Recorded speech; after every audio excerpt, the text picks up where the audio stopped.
يا مساء الخير او صباح الخير على حسب الوقت اللي وصلكم فيه الفيديو. ازيكم حبايبي؟ عاملين ايه؟ يا رب تكونوا بخير.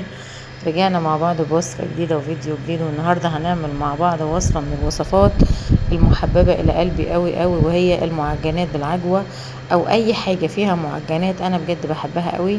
النهاردة هنعمل مع بعض معجنات او ترس الافران او القرص بالعجوة. زي ما انتم شايفين طريقتها سهلة جدا جدا وبسيطة خالص، وعايزة اقولك بامانة من غير بيض، من غير زبدة، من غير لبن، يعني بالمية والزيت هنعمل مع بعض احلى واسهل معجنات بالشكل ده. وعايزة اقولك تسوية في الفرن بجد رهيبة. لو عجبك الفيديو بتاع النهاردة يلا بينا نشوف مع بعضينا ازاي عملنا المعجنات الحلوة دي. زي ما قلت لكم في فرن البوتاجاز، بدون سمنة، بدون زبدة، بدون لبن، بدون حاجات كتيرة. ويلا نشوف مع بعض مكوناتنا وطريقة التحضير. اول حاجة هي معايا هنا كيلو من الدقيق، عندي سمسم، عندي نص كوباية زيت، عندي 5 معالق سكر، وعندي ربع معلقة ملح، 2 فانيليا، ومعلقة كبيرة من الخميرة الفورية. هجيب الطبق وهنزل فيه بنص كوباية السكر، وهي يعني 5 معالق بالظبط سكر. لو ما عندكيش 5 معالق ضفت ربع معلقة ملح على الدقيق، وبعدين جبت عندي معلقة الخميرة، وجبت عندي نص كوباية الزيت بالشكل ده. وهركن السمسم على جنب لحين استخدامه، هنشوف هنحطه او هنضيفه في اي مرحلة من العجين. وهضيف عندي 1 فانيليا، والتاني هخليه كده هنشوفها برضو لحين استخدامه كده على جنب. بعد كده هناخد عندي هنا باقي ده بامانه باقي نص كوبايه الزيت، يعني نص كوبايه الزيت اللي عندي عشان الطبق مش هلش كل كميه الزيت. فانا هشتغل من اول العجينه لحد التسويه بنص كوبايه الزيت بس. تمام. بعد كده جبت عندي ميه دافيه من الحنفيه خالص، لان الجو ضفت كوبايتين، وهركن التالتة كده على جنب. هنشوف الدقيق بتاعنا النهارده هياخد ميه او سوائل قد ايه، وهقول لك على البدايل واحنا شغالين مع بعض. بعتذر على الاضاءه لان فعلا بامانه ده تليفون جديد ومش عارفه ليه تصويره وحش قوي.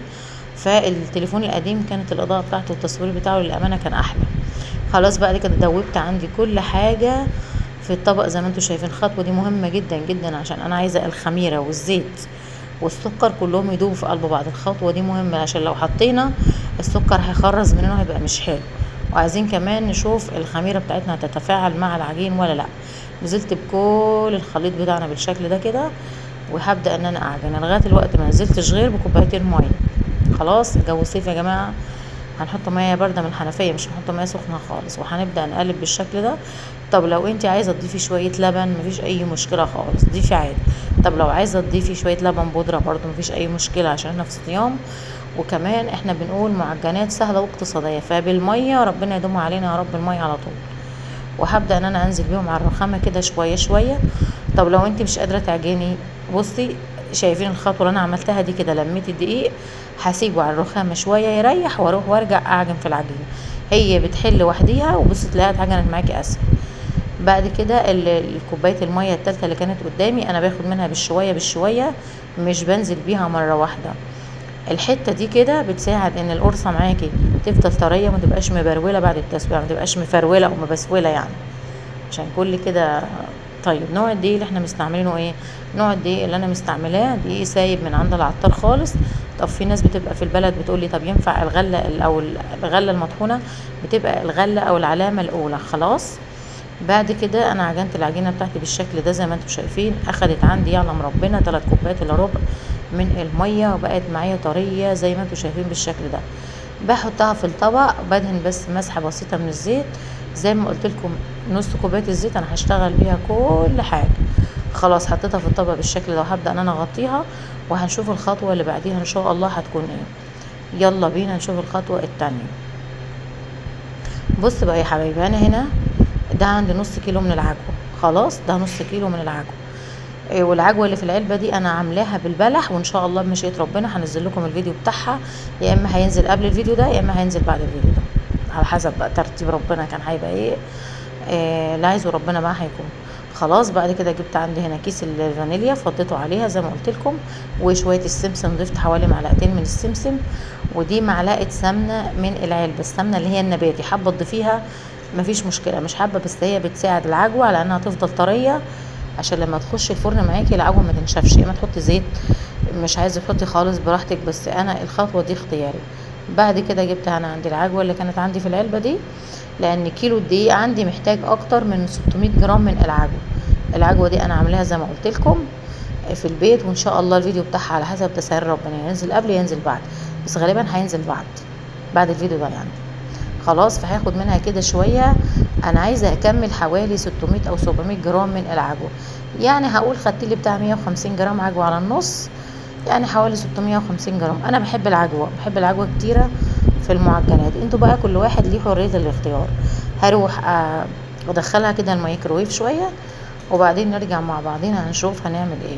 خلاص، بعد ما العجينه بتاعتنا ربنا يبارك خمرت بالشكل ده اهي، يعني عدى عليها بالظبط يمكن في الصيف ده ما بتكملش ربع ساعه. انا شكلت كده كام واحده من العجوه، ودي بقى العجوه بتاعتي اهي. حبيت بس اعمل لكم يعني زي بالطول كده، وحدات بالطول. ودي بقى نص كوبايه الزيت زي ما قلت لكم اللي هنبدا نشتغل بيها. هنا فتره التشكيل بتاعتي، او على حسب ما انت تحبي، يعني ممكن تعمليها 20 30 25 اللي يريحك. قسمي بيها العجينه. انا عن نفسي هقول لكم قسمتها حوالي كام قرص. هنشوف برضو مع بعضنا كيلو ديت طلع معانا كام واحده، بس ربنا يبارك ايه، يعني انا عملتهم قرص كبيره مش صغيره. فممكن اللي عندها يعني ولاد صغيرين مش حابه تطلع الواحده ترميها او تقسم نصها، اعملي اصغر، يعني كل واحد على حسب ما هو بيحب. التشكيل ده ليكي انت بقى حريه الاختيار فيه. بس انا للامانه عملتهم 20 يا 22. هنشوف برضو مع بعض، لان انا بنسى شويه عدد الحاجه، لان ربنا يبارك انا مش بعيد يعني. بس يعني حجم القطعه او القطعه يعني قد البرتقانه اليوستفندي الصغيره، لو على الميزان بتبقى اقل من 90 جرام للناس. عشان انا معظم الناس اللي يعني بتتابعني بتقول لي طب احنا ما عندناش ميزان، او حد يبعت لي يقول لي انا ما عنديش ميزان. هي بتبقى قد حجم اليوستفنديه الصغيره يا جماعه، هي باينه اهي بالشكل ده. خلاص، وهبدا اشكلهم على الصينيه زي ما قلت لكم عندنا زيت. واحنا الجو حر قوي يا جماعه، كل حاجه احنا بنغطيها عشان وشها ما ينشفش او يعمل قشره كده للعجينه. هنبدا نشكلهم بالشكل ده. انا زي ما قلت لكم يا 20 يا اما حاجه و20 طلعت معايا الكيلو ربنا يبارك. فكل الصف عندي من اللي على الصينيه ده كان 5 قرص، غالبا انا 20 21 كحكايه يعني، ما زودش عن كده. خلاص، هنقطعهم ونشكلهم بالشكل ده. وبعد ما بنشكلهم وبنخلص انا بغطيهم بفوطه، مش بسيبهم يخمروا، بسيبهم يريحوا شويه مش تخمير، لان العجينه خمرانه واخده راحتها قوي. فكره ان احنا بنعجن العجينه في الاول خالص بشويه الميه، شويه يمين شويه شمال بالراحه كده، بيخلي العجينه ليها عرق وتفضل معاكي طريه وتبقى بتلزق معانا سنه. بعد كده ريحتها شويه زي ما قلت لكم. جبت عندي هنا مقص، وهبدا ان انا اجيب عندي اول قطعه عملتها بدهن دهنه بسيطه خالص من الزيت على الرخامه. مش محتاجين ولا نشابه ولا اي حاجه خالص، بكفه ايدك افردي. بصوا افرديها بالطول يعني كده، انا فردتها وبالطول قدامكم. بحاول ان انا اوريكم العجينه تبقى شكل طولي كده يعني. بص اهو، بجيب عندي العجوايه كده بالشكل ده، وبحطها كده، وببدا ان انا ابرم بالراحه واحده واحده. بص اهو ببرمها كده بلفها. العجينه ما شاء الله جميله. وبعدين ببدا اعمل التقفيله بتاعتها دي، والفها تاني على الرخامه، بحيث انه عشان ما تتفكش معايا، والعجوه لما طريه بتفرد معايا في العجين. خلاص، وببدا اقفلها بالشكل ده من هنا ومن هنا كده زي ما انتم شايفين. بعمل تقفيله حلوه خالص، واخلي الحته بتاعت قفله العجينه من تحت مش من فوق، عشان ما تلفش معايا وتفتح في التسويه والخمر. خلاص، عملناها عجله مدوره اهي زي كده. لو انت حابه تضيقي العجله بتاعتها شويه، يعني ما تبقاش الفتحه واسعه، ضيقيها ما تخليهاش بالحجم ده. خلاص اهو، ببدا اقطعهم كده بالمقص او بالسكينه، مفيش اي مشكله عادي يعني. اهو بصوا شكلها تحفه بجد، جميله جدا، تحفه تحفه، وتشكيلها سهل خالص وبسيط. جبت عندي الصينيه ممسوحه مش مدهونه، يعني يا دوبك ممسوحه بمنديل كده دهنه برضو من الزيت اللي احنا نص الكوبايه اللي احنا اشتغلنا بيه زي ما قلت لكم كلها من الاول. خلاص، هكرر معاكم الموضوع ده كمان تاني واحده عشان تشوفوا فكره التشكيل بتاعتها سهله جدا وبسيطه خالص. انا عايزه اقول لكم يعلم ربنا ان انا كل الفيديوهات دي شبه كانت معموله عندي على القناه القديمه. بس انا بحب قوي يا جماعه المعجنات، انا بعشقها بجد، لان انا اصلا شغلي في المعجنات، فبحب قوي بامانه بعشقها. لو كل يوم هعمل حاجه ما بزهقش. الاكل بحب الطبيخ وكل حاجه، بس كل واحد في الدنيا ربنا خلقه في حاجه بيحبها. انا بحب العجين قوي، بلاقي نفسي لما بعمل عجينه كده وانا بشكلها، بلاقي نفسي. واخدين بالكم من الحته اللي هي المفتوحه دي؟ اهي، بصي خلوها تحت، اللي هي بتاعت لفه العجينه نفس الطويله اهي. انا بحاول ان انا اقلبها اخليها تحت، وبجيب المقص، وكمان هوريكم حته كمان واحده بالسكينه عشان تبقى سهله معاكم وسريعه. خلاص اهي، جبت عندي سكينه من المطبخ رفيعه مش كبيره، وابدا ان انا اعمل لها زي فتحات بالشكل ده. بس بقرب عليكم عشان تشوفوها، عشان محدش يقولي افرض انا ما عنديش مقص او مش عارفه اشكل غير بالمقص. لا، ما كانش عندي سكينه اهو. بصي بفتح كده، بس هي للامانه ان المقص بيساعدك انه يخلصك العجينه بسرعه، ما يخليهاش تشبك زي السكينه. بصوا كده بالشكل ده اهو. خلاص فتحتها حلوه برضو زي الفل، مفيش اي مشكله، جميله وعسل يعني، سكر بامانه. خلاص بخلص كل التشكيل بتاع القرص بتاعتي. عايزه اقول لكم ما بتاخدش وقت يعني اثناء التشكيل، او من اول قرصه مليت صينيه بغطيها وبعدين بكمل باقي العجينه بتاعتي. هي بتخمر بسرعه ورايا يعني، ما بتاخدش وقت يعني. اول صينيه اتشكلت على طول خلصت، رحت مدخلاها الفرن على طول، لان هما يعني ربنا يبارك يعني، والجو حر فطلعوا معايا بسرعه قوي. اهو بشكل العجوه على حسب ما انت تحبي يعني، كبيره صغيره. العجوه طريه جدا، ربنا يبارك، بامانه طريه. عايزه اقول لكم شويه السمسم جوه في العجوه، ومع كيس الفانيليا بيدي ريحه رهيبه. طيب احنا عشان التسويه، طبعا احنا في الصيام، في ناس بتحب انا ما بحبش البيض يا جماعه العجين، ما بحبش البيض خالص. لو غير في الصيام ممكن نحط لبن او بيض، ما فيش اي مشكله خالص، بس انا بحب قوي يا اما لبن غير في الصيام احط لبن، وفي الصيام احط ميه وسكر عشان لون العجينه من فوق. وهقول لك على سر لون التسويه بتاعتك، ومن غير كمان ما تولعي الشوايه هقول لك على السر ده واحنا مع بعض في الفيديو. لون تسويه الكحك او المعجنات او المخبوزات عامه. خلاص اهو، هعمل معاكم الاخرانيه دي وبعد كده هنشوف مع بعض. طيب سر التسويه ايه يا ايمان اللي يديني لون حلو وشكل حلو؟ الفرن يا جماعه، سواء فرن خبيز او فرن بوتاجاز هنسوي فيها حسب ما عندنا، بنسخنها جامد جدا جدا جدا.